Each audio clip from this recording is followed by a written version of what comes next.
기도하심으로 12월 14일 엎드린 새벽 예배를 하나님께 드리겠습니다. 하나님, 오늘도 이른 새벽 말씀으로 하루를 시작하게 하심을 감사드립니다. 오늘 예배를 통해 우리 모두 어제의 모든 근심을 내려놓고 주님만을 신뢰하는 시간 되게 하여 주옵소서. 코로나가 확산되는 시기이지만 주님께서 이 모든 환경을 주관하고 계심을 저희들은 믿습니다. 환경을 탓하며 원망하기보다는 깨어 기도함으로 환경을 능히 극복하며 나아가는 우리의 믿음의 삶이 되도록 인도하여 주시옵소서. 교회로 오지 못하고 각자의 자리에서 온라인으로 예배 드릴 때 성령님 우리의 마음 가운데 임재하여 주시고 말씀하여 주셔서 오늘 하루 주님의 말씀에 순종하며 나아가는 우리 모두 되게 인도하여 주옵소서. 감사드리며 예수님의 이름으로 기도드리옵나이다. 아멘. 찬송가 336장 찬양하겠습니다.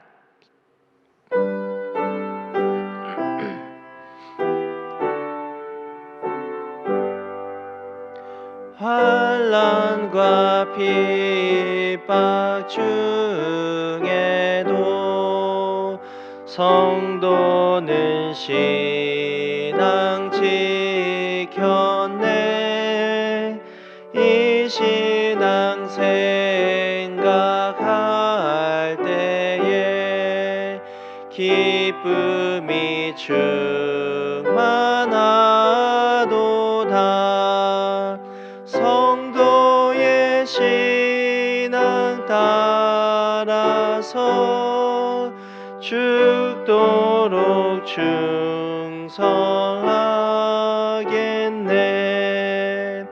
옥중에 매인 성도나 양심은 자유 얻었네.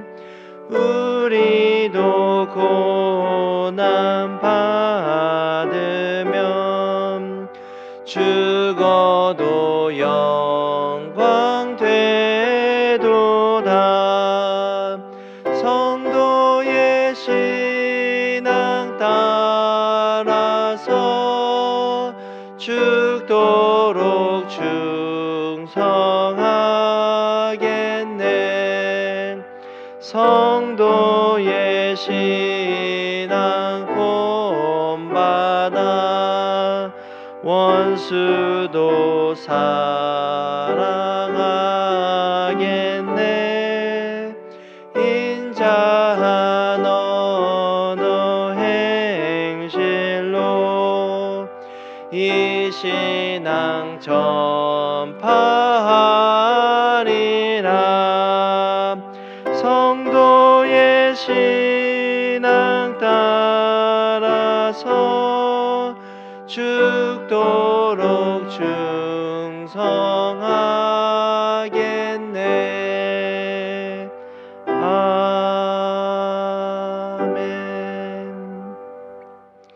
오늘 우리에게 주시는 하나님의 말씀은 베드로전서 1장 13절에서 25절까지 말씀입니다. 생명의 삶 94쪽, 95쪽에 있습니다. 하나님의 말씀을 봉독해 드리겠습니다. 그러므로 너희 마음의 허리를 동이고 근신하여 예수 그리스도께서 나타나실 때에 너희에게 가져다 주실 은혜를 온전히 바랄지어다. 너희가 순종하는 자식처럼 전에 알지 못할 때에 따르던 너희 사욕을 본받지 말고 오직 너희를 부르신 거룩한 이처럼 너희도 모든 행실에 거룩한 자가 되라. 기록되었으되 내가 거룩하니 너희도 거룩할지어다 하셨느니라. 외모로 보지 않고 각 사람의 행위대로 심판하시는 이를 너희가 아버지라 부른즉 너희가 나그네로 있을 때를 두려움으로 지내라. 너희가 알거니와 너희 조상이 물려준 헛된 행실에서 대속함을 받은 것은 은이나 금같이 없어질 것으로 된 것이 아니요 오직 흠없고 점없는 어린 양 같은 그리스도의 보배로운 피로 된 것이니라. 그는 창세전부터 미리 알린 바 되시니나 이 말세에 너희를 위하여 나타내신 바 되었으니 너희는 그를 죽은 자 가운데서 살리시고 영광을 주신 하나님을 그리스도로 말미암아 믿는 자니 너희 믿음과 소망이 하나님께 있게 하셨느니라. 너희가 진리를 순종함으로 너희 영혼을 깨끗하게 하여 거짓이 없이 형제를 사랑하기에 이르렀으니 마음으로 뜨겁게 서로 사랑하라. 너희가 거듭난 것은 썩어질 씨로 된 것이 아니요 썩지 아니할 씨로 된 것이니 살아있고 항상 있는 하나님의 말씀으로 되었느니라. 그러므로 모든 육체는 풀과 같고 그 모든 영광은 풀의 꽃과 같으니 풀은 마르고 꽃은 떨어지되 오직 주의 말씀은 세세토록 있도다 하였으니 너희에게 전한 복음이 곧 이 말씀이니라. 이 말씀은 살아계신 하나님의 말씀입니다. 오늘도 각자의 자리에서 예배로 하루를 시작하시는 모든 분들께 하나님의 위로와 평안이 함께 하시기 바랍니다. 어제도 말씀드렸듯이 베드로전서는 소망의 서신서였습니다. 이 사도 베드로는 여러 지역에 흩어져 있는 나그네와 같은 이 수신자들에게 너희가 소망할 이유가 무엇인지에 대해서 어제 말씀해 드렸습니다. 어제 1장 1절부터 12절까지는 그렇게 그리스도인의 정체성, 또 우리가 구원을 받은 유익에 대해서 설명했다면, 오늘 본문 13절부터는 그렇게 우리의 구원의 유익을 받은 너희가 어떻게 살아야 할지를 하나님은 말씀해 주고 있습니다. 그리고 어제 제가 말씀드렸듯이 베드로전서의 그 수신자의 상황은 오늘날 코로나의 상황을 겪는 우리들과 유사하다라고 말씀드렸습니다. 현재 지금 우리 교회뿐만 아니라 한국 교회는 이 코로나로 인해서 한 곳에 모여 예배드릴 수가 없습니다. 또 심지어 이제 우리 교회는 이제 새벽 예배도 온라인으로 전환되어서 각자의 자리에서 이렇게 새벽에 예배를 드려야 합니다. 코로나로 인해서 한 곳에 모이지 못하고 서로 뿔뿔이 흩어져 있지만 하나님께서는 오늘 말씀을 통해서 우리가 어떠한 삶을 살아야 하는지를 말씀해 주고 계십니다. 오늘 말씀을 통해서 오늘 하루도 하나님이 원하시는 삶을 살아가는 모든 분들 되시기 바랍니다. 먼저 13절을 보면 하나님께서는 이렇게 말씀하십니다. 허리를 동이고 근신하여 은혜를 온전히 바라라 라고 말씀합니다. 당시 유대인들의 이 남자들도 긴 옷을 입었습니다. 그 당시에는. 그래서 어딘가 서둘러 가야 할 때는 이 긴 옷이 방해물이 되었기 때문에 이 긴 옷을 걷어서 다리 사이로 빼어서 이제 허리띠에 찔러 넣는 행위를 하였는데, 그것을 성경에서는 이제 허리를 동이라라고 표현한 것을 볼 수 있습니다. 출애굽기 12장의 유월절 때에도 하나님은 이스라엘 백성에게 허리에 띠를 띠고 급히 먹으라라고 말씀했습니다. 허리에 띠를 띠어라, 허리를 동이라라는 것이 무언가 서둘러 가야 할 때 신속하게 움직이기 위해서 이 허리춤에 옷깃을 넣는 행위를 가리킵니다. 이 의미는 지금 이 베드로전서를 받는 수신자들이 너희들이 뿔뿔이 흩어져 있지만 나태하거나 방종의 삶을 살아가지 말고 신속하게 주님의 명령하신 것을 순종할 수 있도록 준비하라라는 것을 말해주고 있는 것입니다. 여자로 태어나서 가장 아름다운 순간이 어떤 때이냐라고 물으면 아마 많은 분들이 이 웨딩드레스를 입었던 신부의 때다라고 말합니다. 가장 나를 화려하게 꾸며주고 정말로 가장 예쁜 그런 메이크업을 하고 또 이렇게 가장 예쁜 표정을 하는 때이기 때문입니다. 그런데 이런 웨딩드레스는 단점이 있죠. 다른 사람의 도움 없이는 민첩하게 움직일 수 없다라는 것이 이 특징입니다. 제 아무리 빠른 육상 선수라고 할지라도 웨딩드레스를 입고 뛰는 사람이 있다라고 하면 좋은 성적이 나올 수가 없습니다. 나를 화려하게 꾸며주고 또 나를 이렇게 드러내주는 웨딩드레스의 그런 옷이지만 그것이 내가 어떤 행동을 할 때는 나를 올가매고 나를 심지어는 넘어지게까지 한다라는 것입니다. 저는 이것을 보면서 삶에서도 이러한 원리들이 있다라고 생각했습니다. 웨딩드레스와 같이 하나님보다 나를 드러내고 또 나의 화려함을 보여주고 다른 사람보다 나를 더 포장해주는 그런 웨딩드레스와 같은 습관들이나 삶의 모습들이 있지는 않는가요? 그것이 나를 포장해주고 화려하게 이렇게 보여주는 것처럼 보이지만 결국에 가서는 그것이 나를 올가매거나 나를 넘어뜨리거나 실패로 만든다라는 것입니다. 하나님보다 우선시했던 돈이라든가 또 내가 자신만만하게 여겼던 건강이라든가 또 내 이름 석자, 하나님의 영광보다 내 이름 석자를 높이고 하자는 그런 명예들이 아마 이런 것입니다. 하나님보다 높아졌던 나의 어떤 것이 있다면 그것이 나를 드러내는 것이 아니라 결국에 가서는 나를 올가매고 넘어지게 한다라는 것입니다. 그리고 오늘 베드로전서의 이 베드로는 이 흩어진 나그네와 같이 살아가는 우리들에게 말씀합니다. 허리를 동이고 은혜를 바라라라고 말합니다. 언제든지 하나님의 말씀에 순종할 수 있도록 너희가 흩어져 있지만 각자의 자리에서 그렇게 준비하라라는 것입니다. 코로나 시대에 우리의 영성을 돌아볼 때에도 이러한 것들이 있는 것 같습니다. 너저분하게 흘러져 있던 그런 나의 습관들, 영성에 전혀 도움이 되지 않는 그런 세상적인 거추장스러운 것들, 내 발밑에 아마 줄줄 흘러내려는 그런 세속적인 삶들이 있었을 것입니다. 나도 모르게 영성 관리에 느슨해진 부분들도 있을 것입니다. 아무도 보는 이가 없기 때문에, 또 목회자나 구역장, 지역장이 그렇게 깊이 만나볼 수 없기 때문에 이렇게 느슨해지거나 나태해지거나 게으른 그런 삶들이 아마 있었을 것입니다. 또 영상으로 전환할 때 카톡이나 다른 사람의 연락에서는 빠르게 우리가 대답하고 응답하지만 예배 영상으로 전환하기는 너무나 더디거나 대충대충 하는 그런 모습들도 있진 않은가요? 그냥 예배 영상만 적당히 틀어놓고 다른 일을 하거나 언제든지 우리의 시선이나 우선순위가 바뀔 수 있도록 그렇게 예배 영상을 사용하진 않으신가요? 만약 그런 삶을 살고 있다면 오늘 허리를 동이고 은혜를 바라라 라는 이 말씀이 우리 마음밭에 깊이 새겨지기 바랍니다. 우리의 삶 가운데 너저분하게 늘어졌던 습관들, 거추장스럽게 나를 치장했던 그런 모습들이 있다면 우리의 그런 것들을 걷어 올려서 허리에 띠를 띠고 하나님의 말씀에 순종하는 우리 모두가 되시기 바랍니다. 두 번째로 14절과 15절에 보면 이 성도가 어떤 것을 해야 하고 하지 말아야 할 것을 구분하고 있습니다. 14절에는 너희가 전에 알지 못할 때에 따르던 사욕을 본받지 말라라고 말합니다. 또 15절에는 너희를 부르신 거룩한 이처럼 너희도 거룩하라라고 말씀합니다. 14절에는 뭐뭐 하지 말라의 명령이 있고 15절은 뭐뭐를 해라라는 명령이 있다는 것입니다. 우리 기독교의 종교는 다른 어떤 종교들과 같이 끊임없이 버리는 행위를 하는 것이 기독교의 그런 진리가 아닙니다. 그냥 우리는 끊임없이 어떤 죄된 모습들을 버려야 한다라고 말한다면 그건 온전한 진리가 아닙니다. 왜냐하면 기독교의 진리는 이 버리는 동시에 이 빈 공간에 하나님의 채우심이 있다는 것이죠. 옛습관을 버리는 동시에 그 안에 하나님께서 새 사람으로 채우시는 그러한 은혜들과 그런 긍휼하심이 있다는 것입니다. 그래서 종교개혁자 깔뱅은 신자의 회개를 육을 죽임과 영을 살림이라는 이 두 가지 측면으로 정의하고 있습니다. 제가 쉽게 설명드리면 이 배에는 돛이라는 것이 있고 닷이라는 것이 있습니다.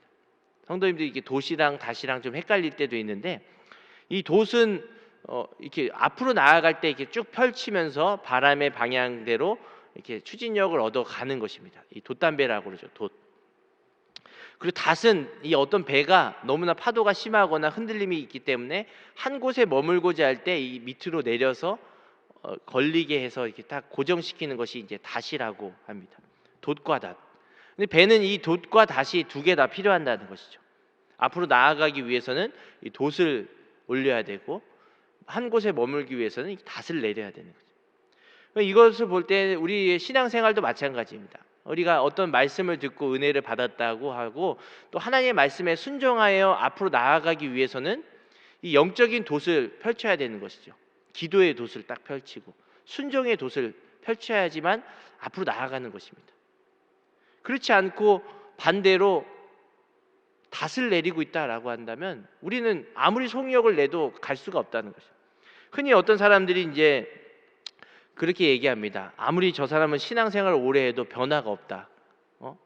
그리고 저분은 뭐 직분이 장로이고 권사인데 하는 것을 보면 불신자 같다라는 그런 말들을 뭐 그냥 할 때도 있습니다. 근데 무엇이 문제입니까? 아마 그들의 삶 가운데는 이 돛이 펼쳐진 것이 아니라 율법주의의 닷, 아니면 자신만의 이데올로기의 이런 닷, 고집과 자만, 독선의 닷, 세속적인 닷이 내리워졌기 때문에 앞으로 나아갈 수 없다는 것이죠. 하나님의 말씀대로 10년, 20년 동안 정박한 배처럼 10년, 20년을 신앙생활을 했는데 조금도 변화가 없는 것은 아마 그들의 삶 가운데 인간적인 닷이 무언가 육적인 닷이 내리워졌기 때문에 뿌리 내리고 있기 때문에 겉모양은 그렇게 화려한 배이지만 10년, 20년 동안 계속 정박해서 녹슨 배처럼 우리의 신앙생활이 그렇지 않는지 돌아보셨으면 좋겠습니다.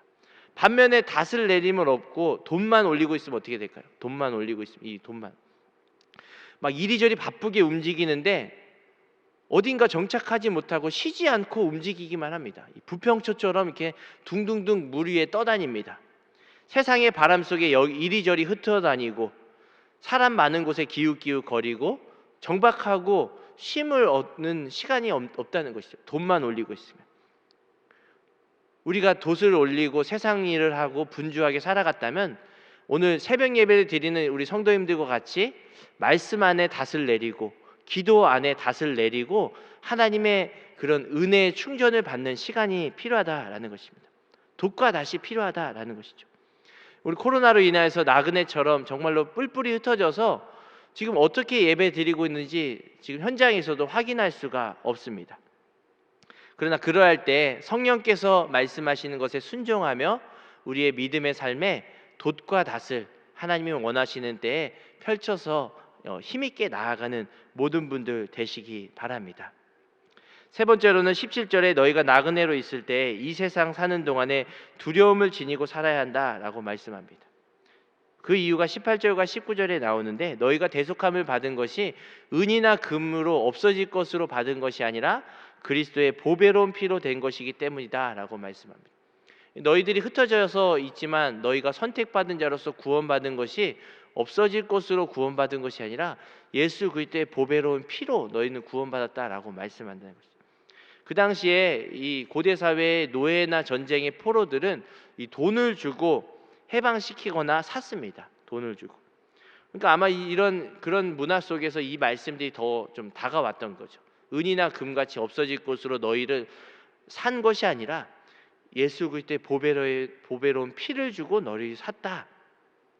또 23절과 25절에 보면 너희의 구원이 썩지 아니할 시 살아있는 하나님의 말씀으로 이루어졌다라고 말씀합니다.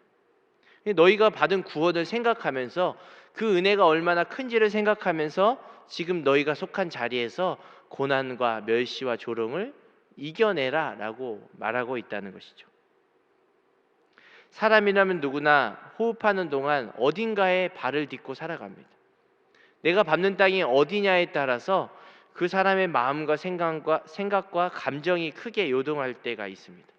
평소에는 잘 걷는 사람도 갯벌에 서면 빨리 뛰거나 심지어는 걸을 수조차도 없습니다. 건강한 운동선수라고 할지라도 파도가 쳐서 심히 흔들리는 배 가운데 서 있다면 중심을 잘 잡지도 못할 것입니다. 높은 외줄타기도 마찬가지일 것입니다.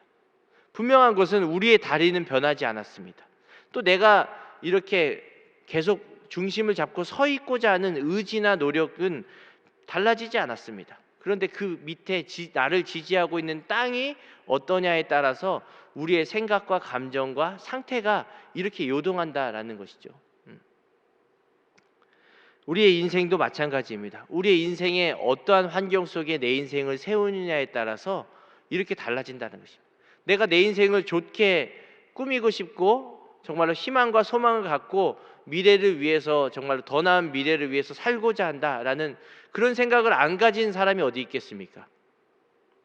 또 그런 노력을 안 하는 사람이 어디 있겠습니까? 근데 그런 노력을 했는데 원하는 대로 안 되고 실패하고 또 정말로 그 죄악 가운데 빠지고 하는 이유가 무엇인가요? 그 밑에 발밑의 환경이 무엇이냐에 따라서 우리의 삶이 완전히 달라진다라는 것이죠. 노력이 중요한 것이 아니라 노력보다 더 중요한 것은 내가 지금 어떤 삶의 위에 어떤 기초 위에 노력을 하고 있느냐가 중요하다는 것입니다. 내가 의지하던 것, 나를 지탱해 주던 것, 세상에서 사람들이 원하는 것, 그것 위에 돈이라든가 명예라든가 여러 가지 그러한 세상의 것들을 위해 내 인생을 세운다면 언젠가는 평소에는 잘 지내지만 언젠가는 그것들이 싹 빠지면 정말로 내가 위태한 그런 상황, 실패하는 상황에 닥치게 된다라는 것입니다. 그러면 우리는 우리의 신앙의 발, 또 우리의 믿음의 삶을 어디에 두어야 하냐면 바로 살아있고 항상 있는 하나님의 말씀, 또 반석되시는 그리스도 위에 우리의 기초를 세워야 할 줄로 믿습니다. 산 위에 큰 바위에 올라가 본 경험이 있는 성도님들은 아실 것입니다. 그 위에 아무리 뛴다 할지라도, 내가 흔들린다 할지라도 바위까지 흔들리는 바위는 아마 없습니다. 내가 흔들린다 할지라도 바위는 여전히 그 자리에 있어서 흔들리는 나를 붙잡아 줍니다. 이와 마찬가지로 하나님의 말씀도 마찬가지. 썩지 아니하는 씨, 영원한 반석 되시는 하나님의 말씀이 흔들리는 우리의 상황을 지켜줄 것입니다. 베드로 사도가 아마 이것을 우리에게 말씀하고 있습니다. 흩어져서 있는 우리 지금 수신자들과 같이 코로나로 인하여서 흩어져 있는 모든 성도님들께 흔들리지 말고 우리의 삶을 말씀 위에 또 기도 위에 세워 나가라. 그럴 때 흔들리는 우리를 하나님께서 붙잡아 주실 것이다 라고 말씀하는 것입니다. 코로나로 인해 불안하고 안개와 같은 상황 속에서 우리를 평안으로 인도하는 것은 바로 하나님의 말씀입니다. 또 말씀을 듣는 예배 시간이고 기도 시간인 것입니다. 말씀과 기도를 통해서 우리는 하루의 시작을 잠시 닻을 내리며 하나님 안에 머물며 또 돛을 펼치며 앞으로 나아갈 준비를 한다는 것이죠. 오늘 새벽 예배 드리며 각자의 자리에 나그네로 흩어져 살아가는 모든 분들께 이렇게 말씀으로 인하여서 시작하며 깊은 평안과 안식을 누리는 귀한 하루 되시기 바랍니다. 기도하도록 하겠습니다. 하나님, 오늘 본문을 통해 우리에게 말씀하여 주셔서 감사합니다. 잠시 잠깐 있다가 가야 하는 이 세상 속에서 우리 모두 하늘 소망을 품고 믿음으로 사는 천국 나그네의 삶을 살게 하여 주옵소서. 주님, 코로나로 인하여서 우리의 시간과 관심이 때로는 주님께 멀어져 있었음을 고백합니다. 바라기는 교회로 함께 모이지 못하고 각자 흩어져 살아가지만 우리 모두 주님께로 시선을 돌리며 살아가는 삶을 살게 하여 주옵소서. 날마다 환경을 탓하며 다른 사람에게 책임을 물으며 나아가는 삶이 아니라 기도로 모든 환경을 극복할 수 있는 힘을 우리에게 부어 주옵소서. 추운 날씨와 코로나가 확산되는 시기에 고은 원로 목사님과 사모님 언제나 강건함으로 지켜 주시옵소서. 내년을 준비하며 여러 가지 교회 사역을 계획하는 허요한 담임 목사님께 지혜와 성령 충만함 주셔서 코로나의 위기를 잘 극복해 나가도록 도와 주옵소서. 온라인으로 예배를 드리며 정성껏 헌금을 드리는 모든 성도님들의 삶을 축복하여 주옵소서. 비록 영상으로 예배를 드리지만 교회로 올 수 없는 안타까운 마음과 아쉬운 마음들이 선포되는 말씀과 기도의 시간을 통해서 은혜로 채워지도록 인도하여 주옵소서. 추운 날씨에 외부에서 일하는 모든 성도님들과 군에서 훈련하고 있는 자녀들을 안전하게 지켜주시고 몸이 아픈 성도님들 예배드리는 가운데 하나님의 강권적인 치유하심을 경험하게 도와주옵소서. 코로나로 재정 상황이 악화되고 가장 힘든 시기를 보내고 있는 자영업자 분들에게 버틸 힘과 위로를 허락하여 주시고 기도로 어려운 환경들이 풀어지는 역사가 있게 하여 주옵소서. 오늘도 여러 가지 기도의 제목을 가지고 각자에서 기도하는 모든 성도님들의 기도에 응답하여 주시고 또 더 간절히 기도할 수 있도록 힘을 더하여 주옵소서. 감사드리며 예수님의 이름으로 기도드립니다. 아멘. 하늘에 계신 우리 아버지, 아버지의 이름을 거룩하게 하시며 아버지의 나라가 오게 하시며 아버지의 뜻이 하늘에서와 같이 땅에서도 이루어지게 하소서. 오늘 우리에게 일용할 양식을 주시고 우리가 우리에게 잘못한 사람을 용서하여 준 것 같이 우리 죄를 용서하여 주시고 우리를 시험에 빠지지 않게 하시고 악에서 구하소서. 나라와 권능과 영광이 영원히 아버지의 것입니다. 아멘.